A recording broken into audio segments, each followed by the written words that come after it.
मुअक्कदा, कितना फजीलत वाला ये अमल है। हम जो है ये अमल छोड़ के इधर उधर भागते हैं। एक सहाबी ने आके पूछा, हजरत अब्दुल्ला उनका नाम है, पूछते हैं कि हुजूर कोई ऐसी बात बता दें, कोई अमल बता दें कि जो मुझे बहुत नफा दे। तो नबी पाक फरमाते हैं, फजर की सुन्नतें कभी ना छोड़ो, रब तुम्हें इसका बहुत नफा अता फरमाएगा। अंदाजा लगा। अल्लाह के महबूब की दूसरी हदीस, नबी पाक अलैहिस्सलाम ने फरमाया, तुम्हारे ऊपर दुश्मन हमला भी कर दे, तुम्हारे ऊपर दुश्मनों के घोड़े दौड़कर आ जाएं, फिर भी फजर की 2 रकातें ना छोड़ना। फिर ताकीद करते हुए हुजूर ने फरमाया कि ये फजर की 2 सुन्नतें दुनिया और जो कुछ दुनिया में है उससे अफजल है। लेकिन फजर की सुन्नतें तो कुजा, हम तो फजर ही नहीं पढ़ते। बहुत बड़ी मुसीबत है। नमाज फजर जो है वो हमारे यहाँ ये बड़े शहरों में कम पढ़ी जाती है, क्योंकि हम फास्ट हो गए, तेज जिंदगी हो गई हमारी, बिजनेस और इस सारी गहमा गहमी में हम मस्त हो गए, तो फजर हमारी रह जाती। सुन्नतों की इतनी ताकीद हुजूर फरमा रहे हैं कि दुनिया और जो कुछ दुनिया में है इससे अफजल है फजर की 2 रकत सुन्नत पढ़ना। और फिर आप फरमा रहे इसको पढ़ते रहो, रब तुम्हें नफा अता करता रहेगा, तुम्हें फायदा अता। कितना बड़ा वजीफा है।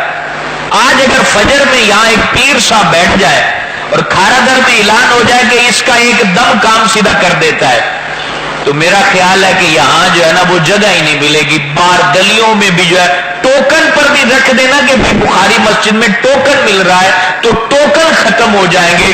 और एक तरफ सारे नबियों के पीर फरमा रहे हैं फजर की 2 रकतें पढ़ो, रब तुम्हें नफा अता करता रहेगा। लेकिन नहीं पढ़नी, दिल ही नहीं करता उठने पे, बहानेबाजी। नमाज फर्ज हो गई तो बहाने खत्म हो गए।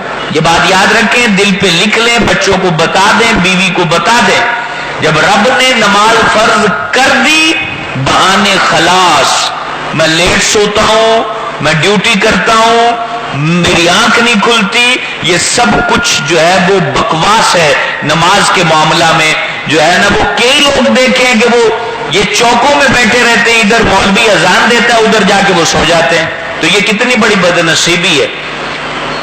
जोहर आ गई, जोहर की रकतों पर मेरे महबूब ने फरमाया, आप फरमाते हैं जोहर की जो 4 पहले पढ़ेगा, 4 बाद में, यानी 2 सुन्नत और 2 नफल जो पढ़ेगा, रब उस पर जहन्नम की आग को हराम फरमा देगा। ये सोने नबी फरमा रहे। और फिर हुजूर दुआ देते हैं, नबी पाक की दुआ सुनिए, फरमाया असर की जो 4 रकतें हैं वो गैर मुअक्कदा है। असर की 4 रकात जो सुन्नते गैर मुअक्कदा पड़ेगा, हुजूर फरमाते हैं रब उस पर रहम फरमाएगा। अब जब रब जिस पे रहम फरमा दे तो उसके तो सारे काम सीधे हो जाएंगे ना। फिर नमाज मगरिब की सुन्नतों पर हुजूर अलैहिस्सलाम ने इरशाद फरमाया कि नमाज मगरिब की जो सुन्नतें हैं, इसको जो पढ़ेगा तो अल्लाह तबारक व ताला उसकी नमाज को इल्लियीन के साथ दर्ज फरमा देगा। इल्लियीन ये जो है वो मुकर्रबीन का बुलंद तरीन दर्जा है। अब आप देख लें, हम 4 गाहक निपटाने के लिए ये सुन्नतें छोड़ देते हैं। सिर्फ 4 गाहक निपटाने और चंद पैसे हासिल करने, या कोई जिगरी दोस्त आ गया था, बहुत गहरा दोस्त आ गया, तो उससे बातें करने में कि नाराज ना हो जाए। याद रखें, जब सोने रब की नाराजगी का मामला हो ना, तो फिर दोस्तों की नाराजगी नहीं देखी जाती। उसको कह के भाई तू भी आके पढ़ ले, मैं भी जाके पढ़ लो, ये नहीं कि उस वक्त सारी दुनिया की बातें करने की जरूरत नहीं है। लिहाजा